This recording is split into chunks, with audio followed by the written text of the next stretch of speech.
जय महाकाल। कुंडली में योगों की बात अगर करते हैं तो ग्रहों की युतियों के अनुसार भी कई योग बनते हैं, जिनको योग या दोष के रूप में इसलिए कहा जाता है कि अगर वो उनके शुभ फल में प्राप्त हो रहे हैं, लग्न पे या स्थान पे अगर युतियां अच्छी बन रही हैं तो वो फल शुभ फल के साथ योग का माना जाता है। उसी तरह से वही ग्रह अगर पापी ग्रह होते हुए भी अगर उसकी युति या राशि अगर उस स्थान में बैठ रहा है तो वो दोष के रूप में भी, अवरोध के रूप में आता है सामने। उसी तरह से एक युति कही जाती है राहु शनि की युति, जिसे श्रापित दोष के रूप में भी कहा जाता है।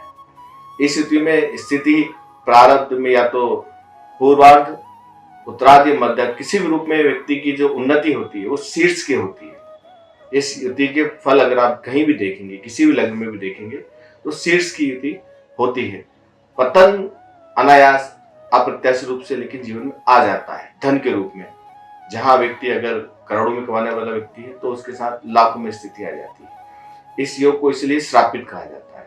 इसे कई रूप में परिभाषित भी कर सकते हैं, लेकिन अगर यही युति कि 12 राशियों में खासकर मेष राशि में या तुला राशि में, इस युति में एक खासियत है कि शनि मेष राशि में नीच राशि का होगा, तुला राशि में उच्च राशि का होगा। युतिवत राहु शनि की युति ज्यादा फलीभूत होती है।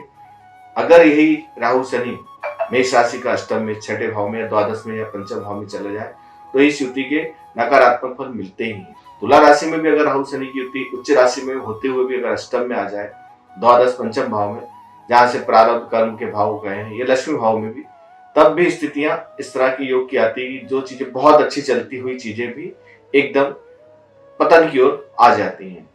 अब बहुत सारी चीजें शीर्ष से व्यक्ति जब पतन पे आता है तो उसको विचार में आता है किस तरह की योग के कारण ऐसा हुआ, ये राहु शनि की युति का फल आता है। अब इसमें शांति तो आप कहीं भी इसकी करा सकते हैं। उज्जैन इसका विशेष स्थान है ही, क्योंकि यहाँ पर शनि का पौराणिक मंदिर भी यहाँ पर है जो राजा विक्रमादित्य ने स्थापित किया है, तो उज्जैन इसका एक श्रेष्ठ स्थान है ही। साथ में ही महाकाल के दर्शन से भी इसके कुयोग टलते हैं और ये योग सुयोग की ओर बदलता है। साथ में ही नित्य अगर कोई उपाय हम कर सकते हैं वो है हनुमान चालीसा।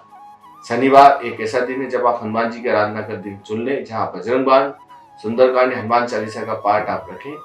अगर हो सके संभव 5, 7, 11, 21 शनिवार अगर हम जटे वाला नारियल या गुड़ चने का भोग अगर हनुमान जी को लगा रहे हैं तो निश्चित ही इस कुयोग का फल सुयोग में बदलता है।